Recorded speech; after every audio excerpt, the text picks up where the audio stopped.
Welcome to this Policy and Resources on the 13th of November. We're getting closer to Santa. Is the recording on? Yeah, thank you. We're here tonight in the Grange and we're joined by some councillors online. We have Councillor Mahon, Councillor McPhillips, Councillor Hawkes and Councillor Coyle so far online. And I expect others maybe to join. But we will start with apologies and I will go to group leader, Councillor Coyle. Thanks, Chair. I've lost my voice. There's some husbands would hope for that, but anyway, go on ahead. Not that much. No apologies. No apologies. Okay. I'm not aware of any from ourselves. I know Councillor Robbins said he was going to join us online. Any from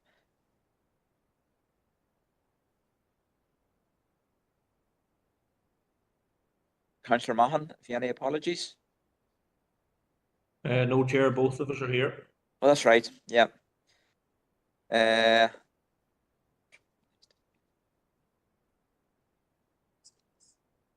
Here. No. Okay, we'll move on to sign the minutes on confidential minutes of the previous meeting on the 9th of October. That's already been done. We'll go on to the declarations of interest. Is there any of those? Councillor McCann. Thanks, Chair. It's just in relation to like bond correspondence. Just okay, and I will declare an interest on confidential staff matters. I have a relative who's mentioned them.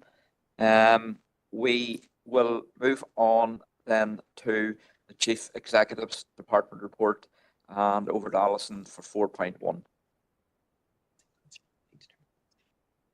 Councillor Irvine and Councillor Ruth has entered the building online. Can you turn your camera on, please, Councillor Irvine? Thank you, Chair. Members, the first item 4.1, is just the consideration of the minutes of the Rural Affairs Subcommittee meeting held on the 3rd of October, and they are just included for adoption.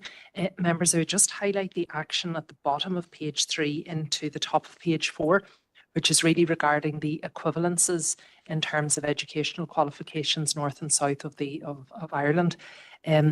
The intention would be that we would probably report that to the Regeneration and Community Committee, as it would have urban as well as rural impacts, and we had agreed that where there would be wider impacts we would include to the relevant committee. So we will progress the action, but maybe suggest that would be the reporting line. If there are any specific rural trends as part of that work, we would of course report them back through Rural Affairs in the first instance.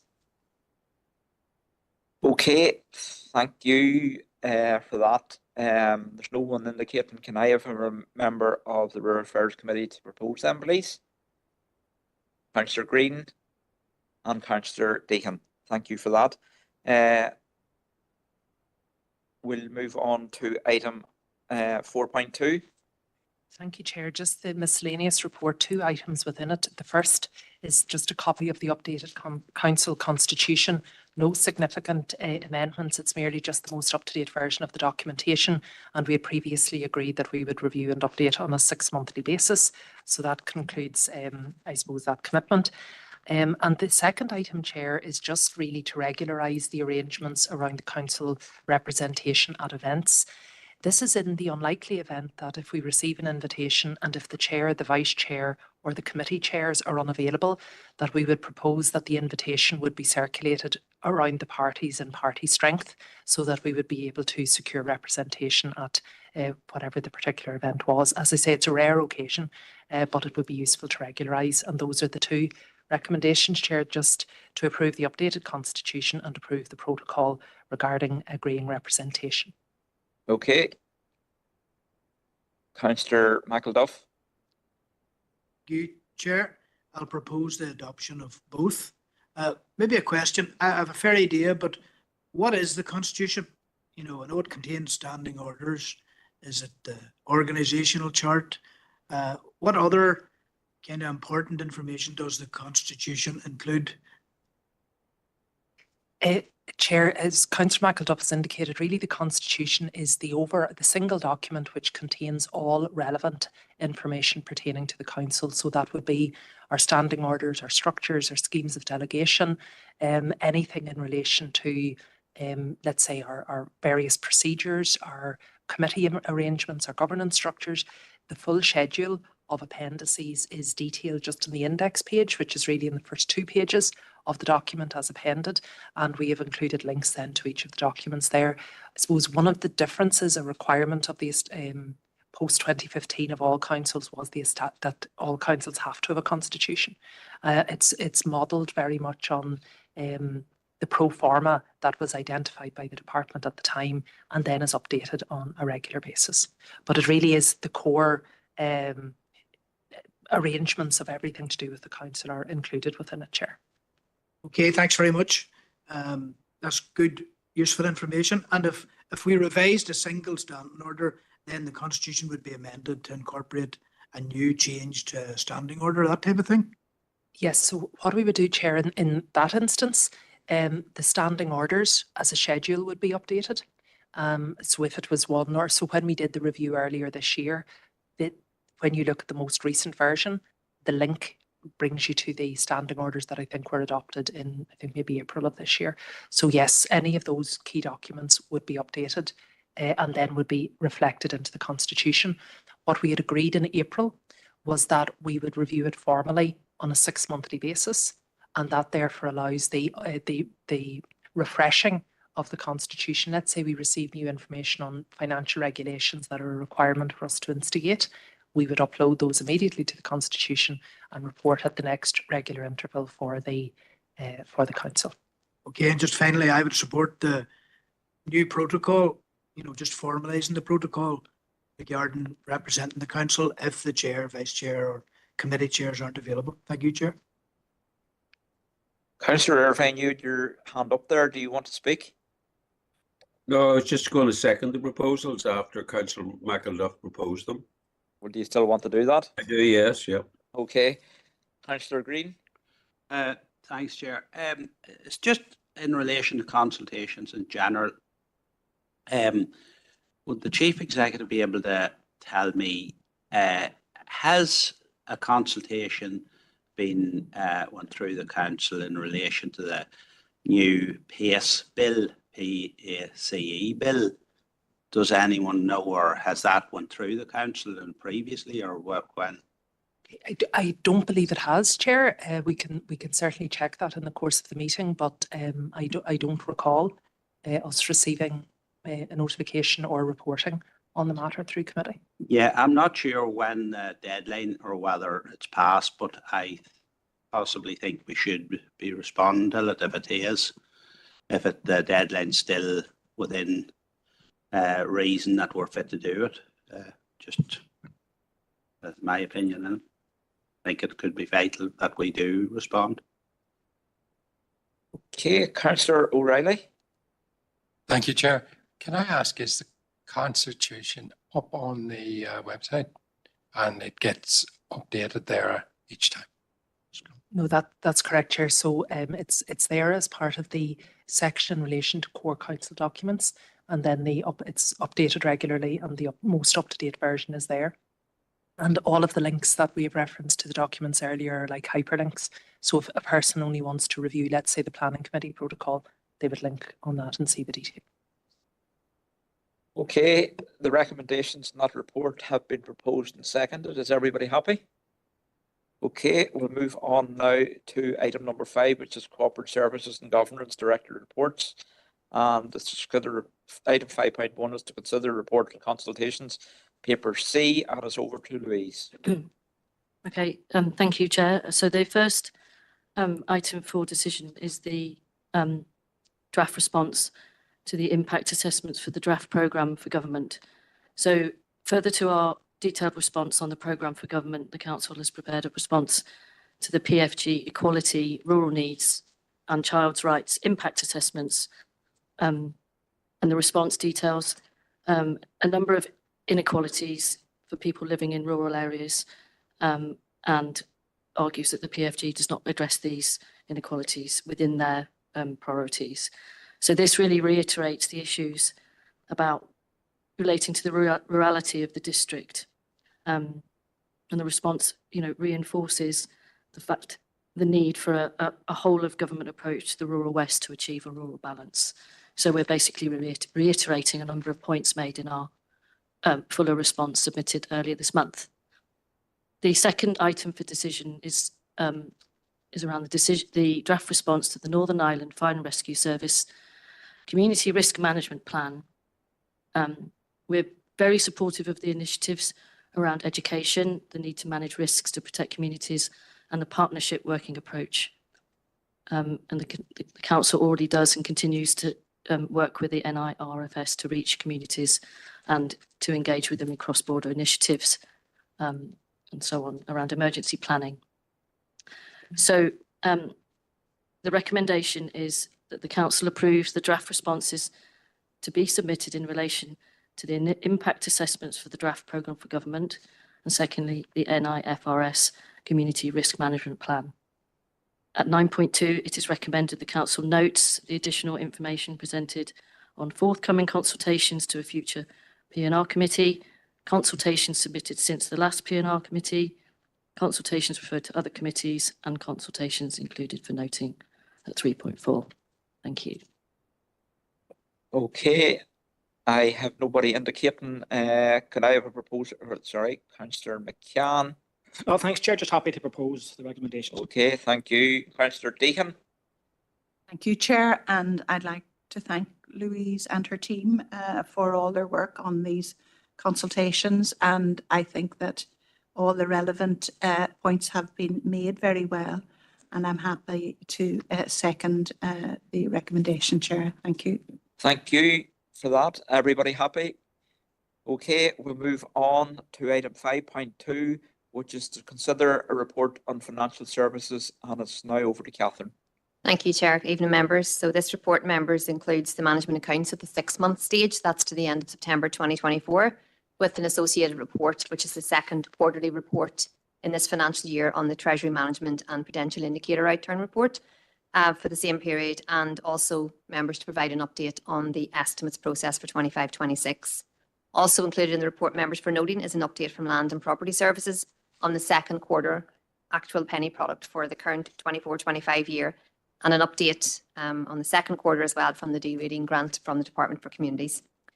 Just in relation to the management accounts, members, they're attached at Appendix 1 to the paper and indicate at this point in time that the net operating expenditure for the period amounted to £19,730,384 out of a profile budgeted for that period of £20,744,399, leaving total costs to be financed of £20,733,384 out of a profile budget for the period of £21,744,399.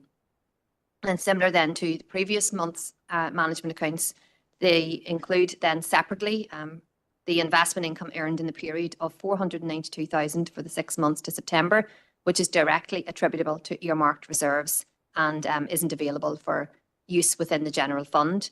The management accounts also at this 6-month stage, members, includes the additional exceptional income previously reported to this committee of £409,000 in relation to the special legal regime of the VAT reclaim, and that was for the earlier period, 1981 to 1989.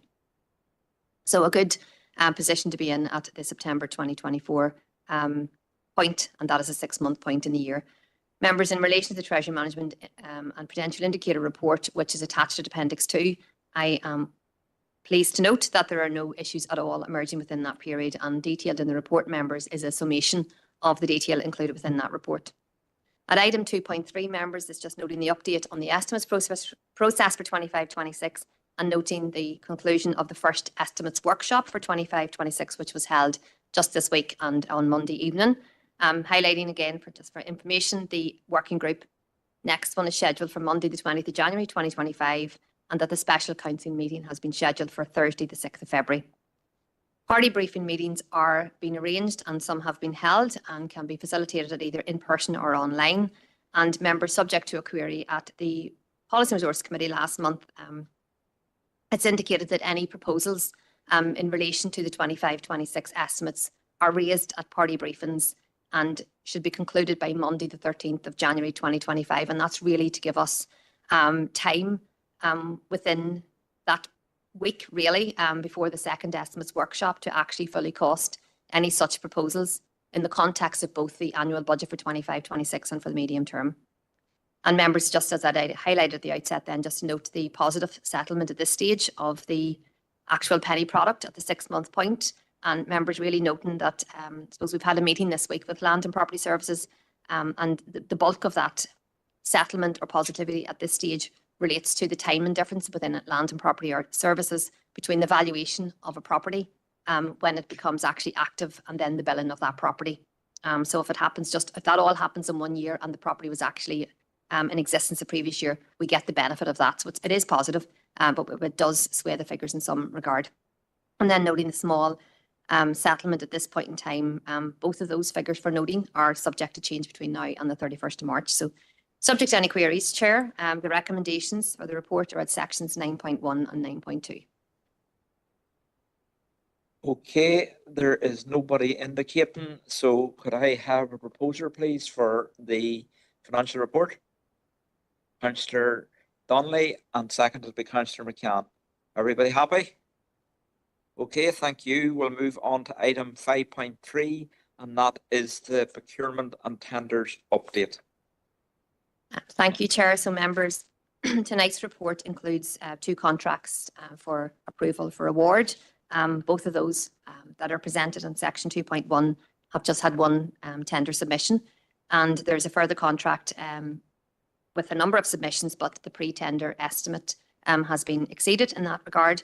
In section 2.2, members, is approval to extend 2 contracts, and then section 3, members, is noting tenders awarded under delegated authority. So subject to any queries, members, the recommendations are detailed at sections 9.1 and 9.2 of the report. Okay. I'm not seeing anybody indicating, so could I have a proposer, please? Councillor McCann, and a seconder. Councillor Brown. Sorry, I can't see over the screen. Okay, we'll move on, and that is item 5.4, and that is to consider a report on staff matters, and we'll now pass over to Thelma. Thank you, Chair. Your monthly staff matters report, there are 3 items for information. The first relates to the NILGOS triennial covenant assessment exercise, which was completed and signed off just at the end of September, at the start of October there. And second item, Chair, is an update on the local government services pay agreement for 2024 to confirm that agreement has been reached in relation to that, and the pay award has been agreed for this year with arrears of pay back dated to the 1st of April 2024. So, Chairman, at 2.2, you have details of the pay award there. There's an increase on the pay scales up to the spinal column point 43 of £1,290 per annum, and then all other scales beyond that point are increased by 2.5%. And our payroll team are now working towards implementing those to employees, and expect that the new rates and the arrears will all be paid by the end of the first week in December. And the third item in that paper, Chair, is for noting also just in relation to the annual fee that we have that we pay towards the Northern Ireland Civil Service Pension Scheme, to which we've still 21 employees who are members of that scheme, and to note that that fee has been paid in accordance with delegated authority. So all of those items, Chair, are reported for noting. Happy to take any queries, but the recommendations at 9.1 is noting the completion of the NILGOS triennial covenant assessment exercise for 2024, the local government services pay agreement for 2024, and the payment of the Northern Ireland Civil Service Pension Scheme's employers' centralisation fee for 24-25. Thank you, Thelma. First up is Councillor Irvine. Look, it's a general query, Thelma, and not in regard. I note with regard to the NGC joint pay negotiations, there's one trade union is still in dispute. I know it's a minority union. The other 2 are okay. What's going to be the long-term consequence of that? In that this seems to be the second, if not third year, that they haven't agreed to the joint agreement. Chairman, that trade union, they haven't indicated they're in dispute. They have not accepted in that they have not asked to be associated with the pay agreement. This is actually the fourth consecutive year that Unite the Union have done that. Yep. The constitution of the NJC is that if 2 of the 3 trade unions on the trade union side agree, then the pay award is agreed and implemented. So we're not actually in dispute with that trade union, but they have asked, as the same as in the last sort of 3 years, that they're not associated, they don't sign off the pay agreement. So at this minute in time, we're not aware of any action and we're not aware of any dispute with that trade union. Sorry, Chair, just another follow-on in that regard. That's fair enough. I understand the semantics, basically, of the agreement. What is the hypothetical if they actually withdraw from the NJC? Is there any likelihood that they will? If they're not accepting, but they're not going in dispute, they still have an issue with the decisions being taken. And at some stage in the future, that may develop into a full-blown dispute. Chairman, it's not something that it is purely hypothetical, as the councillor says. I mean, we are assuming that it's the same as in previous years. They're not associating themselves with the pay agreement, but they have not informed us of being in dispute. If they were in dispute, they would have an obligation to notify us as their employer that they're in dispute with us, but to date, we have not received that. So, I mean, if they were to pull out completely of the NJC, I mean, the NJC is UK-wide body established that negotiates national terms and conditions. So at this point, we have no indication that that's likely to happen. That's okay. Another hypothetical, if you don't mind, Chair. If they've been in dispute for 5 years, can they actually raise if they want to raise a dispute, say next year, can they backdate it to the 5 years previously that they haven't agreed? Or will it be a full-blown dispute in regard to the in-year negotiations? As you stated, Councillor Irvine, it's a hypothetical question, and I think it's unfair to ask us to speculate. That's okay. Thank you very much, Chair, for that Okay. ruling, but I think at some stage we need to get it sorted. Thanks. Okay. Councillor O'Reilly? Chair, I'm happy to propose as listed there, but can I ask, there was something I seen on the news there during last week, I think it was about pensions and about the amount of pensions that people have from other jobs and so forth that they've moved from and haven't been claimed, and I don't know, many billions that's sitting out there. Is there anything as a council that we do for employees? I remember at one time Nilgas coming down and saying they were going to amalgamate pensions and different things like that, but I don't know if that actually ever did happen. I know there was an offer at one stage that if people had issues that they would come down and do it. It might be worth looking at that again, Chair, but I'm happy to propose. Thank you. Do you want to respond to that, Thelma or Jill? Or anyone?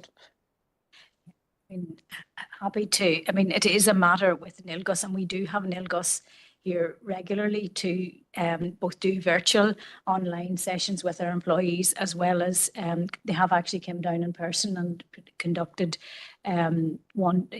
group sessions with our employees. So, but happy to take that further with NILGUS and see if the linking of pensions is a matter that NILGUS will write to every person and advise them if they wish to link their pension. So, but I'm certainly happy to take that up with them again. Something has been going badly wrong in that sphere for many years, Chair, and there's many people that are not getting their due deserves from a lifetime of work. Thank you. Okay, that's been proposed by Councillor O'Reilly. Have a seconder for that report? Councillor Donnelly, thank you. Okay, we'll move on to consider the report of the Director of Corporate Service and Governance. So we're over to Jill. Chair, thank you. This is just for noting this report, and it's just an update on the actions from the council meeting, the special council meeting, and the Policy and Resources Committee over the past quarter in terms of the actions that are in progress and outstanding, and the recommendation that the council notes this progress update on those various actions. Okay, everybody happy there? Can I have a proposer? Councillor O'Reilly, seconder. Councillor McCann, everybody happy? Okay, we'll move on now to item number 6, which is correspondence. And the first item of correspondence is a letter from the local government auditor report.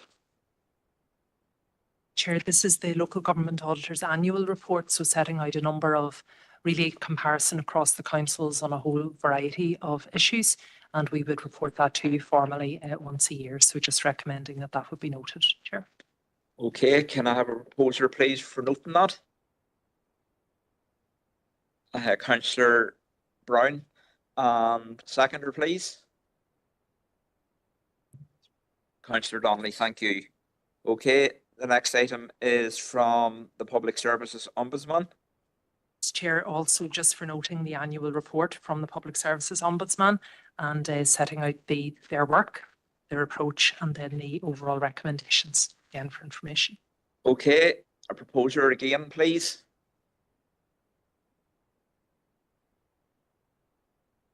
Councillor O'Reilly and Councillor Brough. Thank you. And the next is correspondence from the Standards Commissioner for Standards. Mr. Chair, it's just, as members will be aware, this then relates specifically to the Commissioner's work in relation to any complaints received about councillors by council area. The detail is all provided, and again, just recommending this is noted.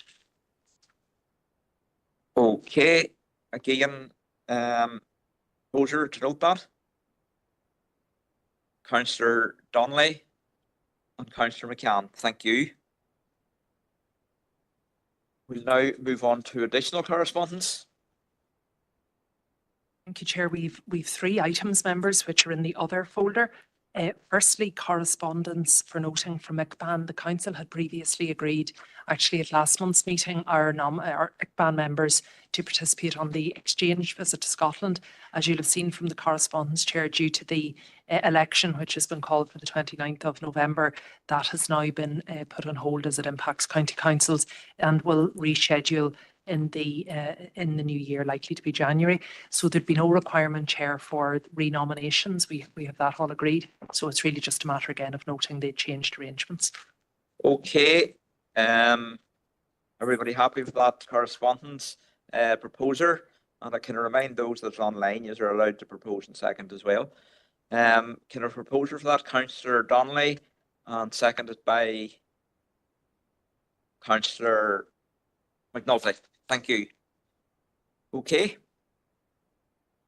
Thanks, Chair. The next item in the other folder was just published earlier today and was some media commentary on this matter. So it's the report from the head of the Electoral Commission in Northern Ireland regarding the report of the July 2024 UK parliamentary election. The detail is obviously there and provided for members' consideration, Chair.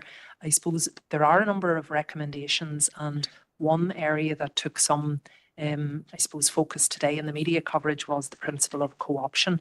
So this, as you'll expect, is really inherently a political matter. So I wouldn't be proposing that the council would respond, but really there's indications in the letter that there will now be engagement with political parties, and would just be suggesting that it's noted.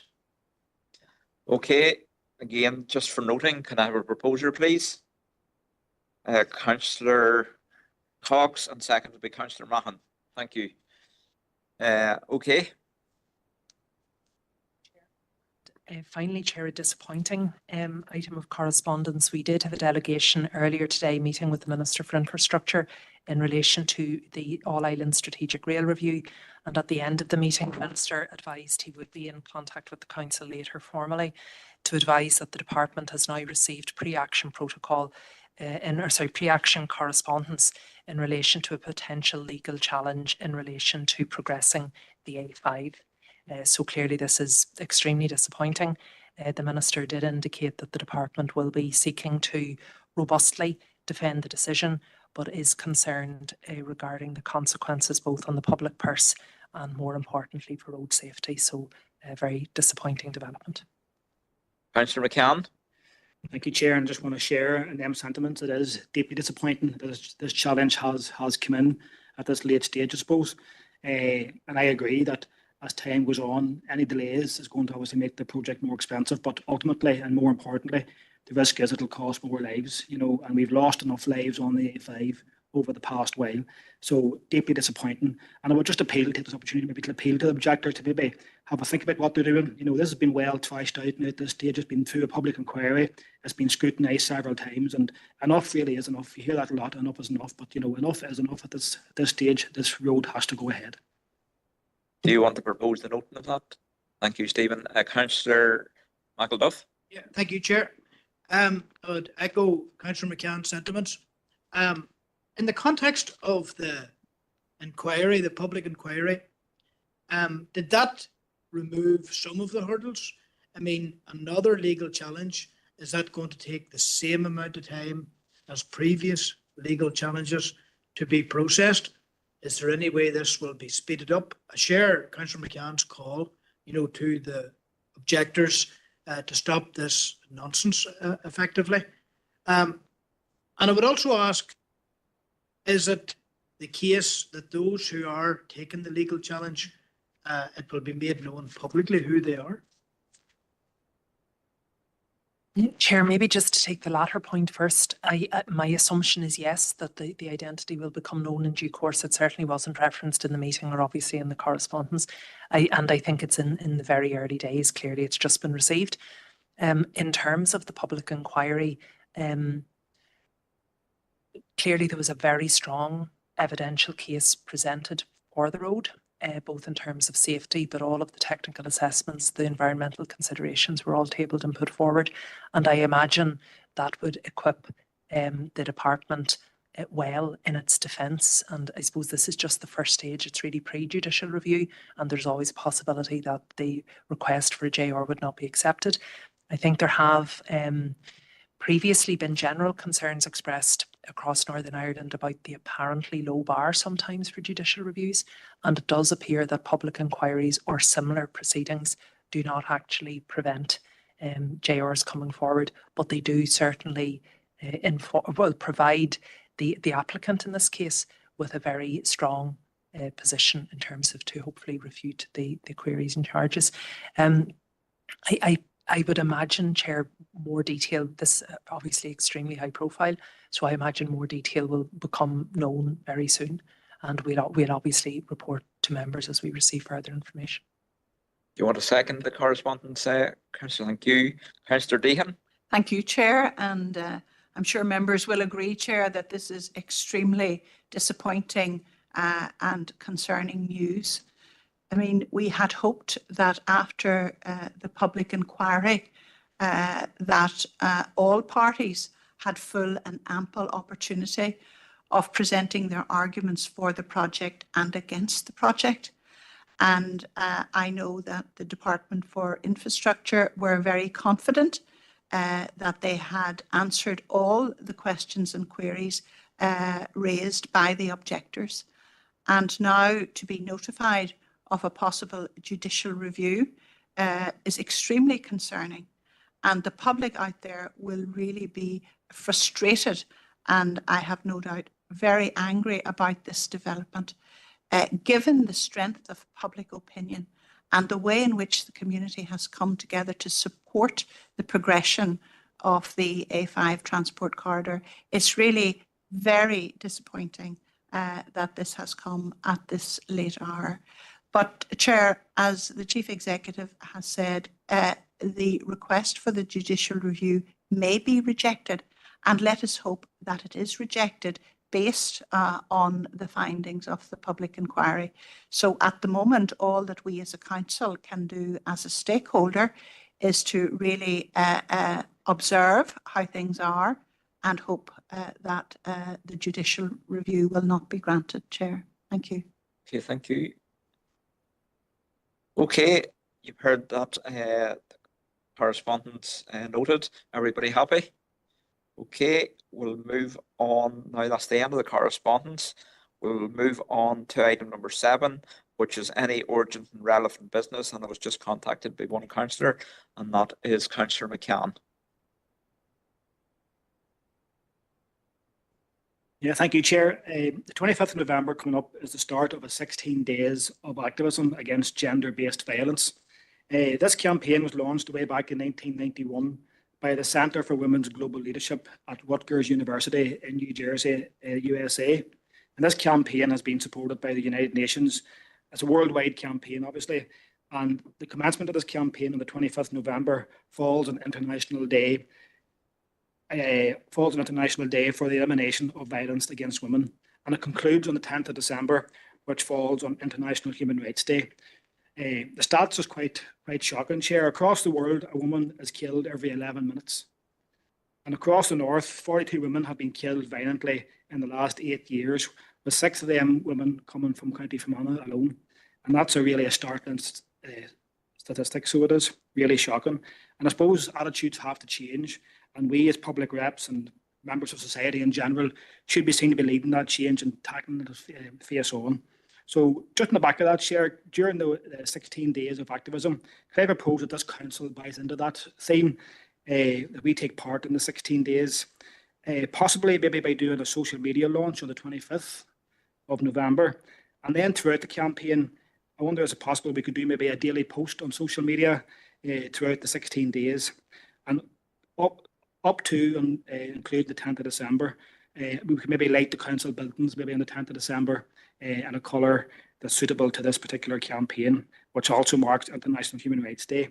And also conscious, obviously, Women's Aid in Omagh and Fermanagh will be doing something similar as well. You know, I know that Omagh Women's Aid have got a social media post up at the moment, you know, so they're also having a rally on the 10th of December. I think it's at the Oasis Plaza in Omagh, candlelit vigil, I believe, at 4 p.m. So maybe we could tie into that in some form. I'll be sharing information on our platforms, but it's just to highlight this campaign. The statistics are shocking. Someone says that Fermanagh is the most dangerous place in Europe for women to live, which is really astounding, you know, so we really have to be proactive in this. Thank you, Chair. Yeah, thank you. Councillor Deacon, this is just the second. There's no debate on this. Yeah, I thank Councillor McCann for bringing it forward, and it's a really important area, and happy to second that proposal, Chair. Thank you. Okay, thank you for that. So everybody's happy with that. We'll now move on. Can I have a proposal, please? Sorry, 1 second. Jill's going to respond to Councillor Green's query earlier on. Yes, Chair, thank you. So we've had a check in terms of that consultation on the police and criminal evidence, the codes of practice. So that consultation opened on the 25th of July and closed on the 16th of October, and we haven't provided a council response to that particular consultation. So it's closed at this stage. Okay. Can I have a proposer and seconder to get a confidential? Councillor McCann and Councillor Donnelly.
me a wave when we get the recording on.